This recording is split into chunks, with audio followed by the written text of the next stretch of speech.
निश्चित किया। कभी कभी केवल पुत्र है इसलिए उसको उत्तराधिकारी बना दिया जाए और उसमें कोई योग्यता है नहीं, लायकात है नहीं, लेकिन बस बेटा है, केवल इतनी लायकात, तो भी परंपरा फिर कमजोर होती है। लेकिन यदि लायक है, यदि योग्य है, तो पुत्र भी है, केवल उसीलिए उसको नहीं देना यह भी उचित नहीं है।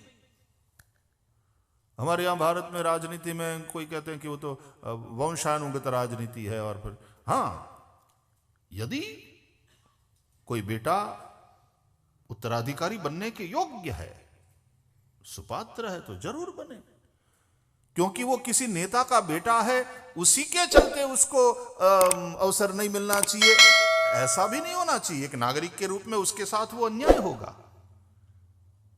लेकिन केवल किसी का बेटा है इसलिए वो आगे सबके ऊपर सिरमौर बना करके बैठा दिया जाए, चाहे उसमें योग्यता नहीं हो तो भी, ये भी उचित नहीं है। तो व्यक्ति की पात्रता पर, व्यक्ति की योग्यता पर ध्यान देना चाहिए। शुकदेव पुत्र है इसलिए नहीं, शुकदेव पात्र है इसलिए शुकदेव को श्रीमद् भागवत पढ़ाने का, भागवत देने का निर्णय किया व्यास जी ने। और वो तो विरक्त महापुरुष तो पिता के घर को छोड़कर बचपन से ही निकल गए हैं, इसलिए श्रीमद् भागवत के कुछ श्लोकों का शुकदेव को रसास्वादन कराया व्यास जी ने अपने शिष्यों के माध्यम से, और उन श्लोकों को सुना तो शुकदेव स्वयं पिता के पास चले आए और पिता से कहा कि मुझे भागवत पढ़ना है। लादा नहीं जाए। कभी कभी राजनीति भी किसी के ऊपर लादी जाती है, वो राजनीति का प्राणी नहीं है, और लादा जाए उसके ऊपर राजनीति, तो उससे भी फायदा नहीं होता, और उसको खुद को भी बेचारे को मजदूरी करना पड़ता है। मजा नहीं आ रहा है और करना पड़ रहा है, मजबूरी हो जाती है। ऐसा नहीं होना चाहिए। तो स्वयं शुकदेव आए और उन्होंने कहा, देखो शुकदेव भी परमहंस है, नित्य तृप्त है, और नित्य तृप्त के मन में जब कोई कामना जागृत होती है तो कल्याणकारी हो जाती है दुनिया के लिए, वो उन महापुरुषों की लीला हो जाती है। नहीं तो ऐसे महापुरुषों को और कोई व्यापार करने की आवश्यकता नहीं। व्यापार यानी प्रवृत्ति, व्यापार यानी बिजनेस, ऐसा अर्थ नहीं है यहां। व्यापार का अर्थ है प्रवृत्ति। उनको कोई प्रवृत्ति करने की आवश्यकता नहीं है, लेकिन वो जो नित्य तृप्त है, जो आप्त काम है, जो पूर्ण काम है, उनके मन में जब कोई कामना भगवद इच्छा से प्रकट होती है तो वो जग कल्याणकारिणी होती है, और फिर उनकी वो जो प्रवृत्ति है, उनका जो व्यापार है, वो लीला बन जाता है। तो शुकम अध्यापयामास निवृत्ति निरतम मुनि, व्यास जी ने शुकदेव को भागवत पढ़ाया, भागवत का अध्ययन किया। शुकदेव ने भागवत का अध्ययन क्या किया, शुकदेव ने भागवत रूपी आसव को पिया और फिर दुनिया को पिलाने चले। साधु संत कोने कहवाय, ए हरि रस पीवन बिजाने पाए, ए जी साचा साधु ओळखाय, ए जी साचा संतो ओळखाय। हरि रस पीवे बिजाने पाए, ए हरि रस पीवे बिजाने पाए, ए जी साचा साधु ओळखाय, ए जी साचा संतो ओळखाय, ए जी साचा साधु ओळखाय। सागर जेवा दिलड़ा जैना कदिए ना छलकाय, जेर ना घोटना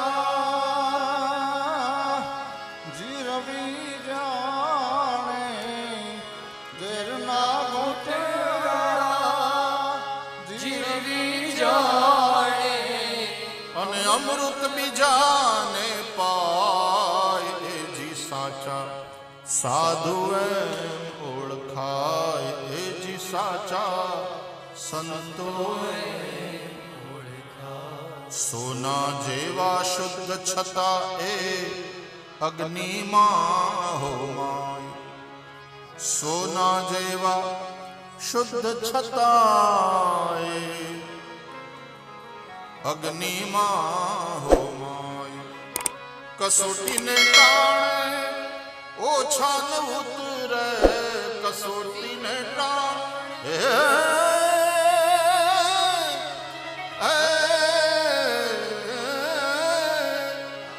કસોટીને ટાણે ઓછા ન ઉતરે સો ટચના કહેવાય એ જી સાચા સાધુ એમ ઓળખાય એ જી સાચા સંતો એમ ઓળખાય હરિરસ એ હરિરસ પીવે બીજાને પાય એ જી સાચા સંતો મદાશ્રયા કથામૃષ્ટા શૃण्वन्ति कथयन्ति च कपिल भगवान कहते हैं भागवत में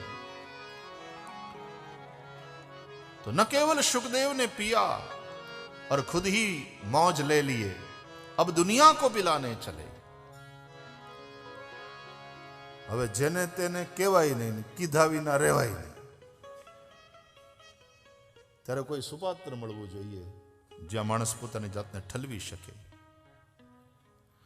તમારે અંદર કોઈ તકલીફ હોય, તમારે અંદર હૈયાની પીડા હોય, પણ કોઈને કીધા વિના રહેવાય નહીં, પણ ગમે ત્યાં કોને બધાની પાસે દુઃખ રડતા ફરો તમારું, તો લોકો કેટલાક તો દાંત કાઢે, તમારી સામે નહીં કાઢે, પછી કાઢશે કે રોતલ માણસ છે યાર, રોતો જ રહે, તમારી સામે કઈ નહીં બોલે। એટલે ગમે ત્યાં ન રડવાય, ન રડાય। અંદરની જે વાત છે એ પણ કોઈ એવા અંતરંગ હોય જે સમજી શકે તમને, ત્યાં કહેવાય। અજ્ઞાન ઉત્તમ વસ્તુ છે અને એને ગમે ત્યાં એમ ન કહેતા ફરાય। જે અધિકારી છે, જે સુપાત્ર છે, એને કહેવાય। ગીતા સંભળાવ્યા પછી ભગવાન શ્રી કૃષ્ણે અર્જુનને કહ્યું, ઇદંતે ના તપસ્કાય ના ભક્તાય કદાચન।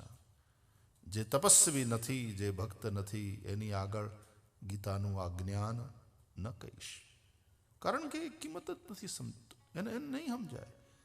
એ હીરાને કાચ સમજીને ગમે ત્યાં ફેંકશે। એક વાત જુદી છે કે હીરો ગંદકીમાં પડી જાય ને તો હીરો હીરો જ રહે છે, અને કાચને તમે ગમે એટલો સજાવીને શોકેસમાં રાખો ને તો એ કાચ જ રહે છે। हीरे की कीमत कम नहीं होती, गंदगी में पड़ जाए वो, उससे हीरा हीरा रहता है। लेकिन हीरे को कोई जाने तो, जो पारखी हो, जो उसकी कीमत समझता हो। तो जिस किसी को कह नहीं सकते और बिना कहे रह नहीं सकते, तब परीक्षित जैसा कोई सुपात्र मिल जाए। गंगा के तट पर बैठे थे परीक्षित, और सुखदेव वहां पर पहुंचे और उन्होंने परीक्षित के समक्ष गायन किया भागवत का। तेरस रेड्यो परीक्षितना श्रवण खरो अनुग्रहनो आधार ए सखी रे आंगो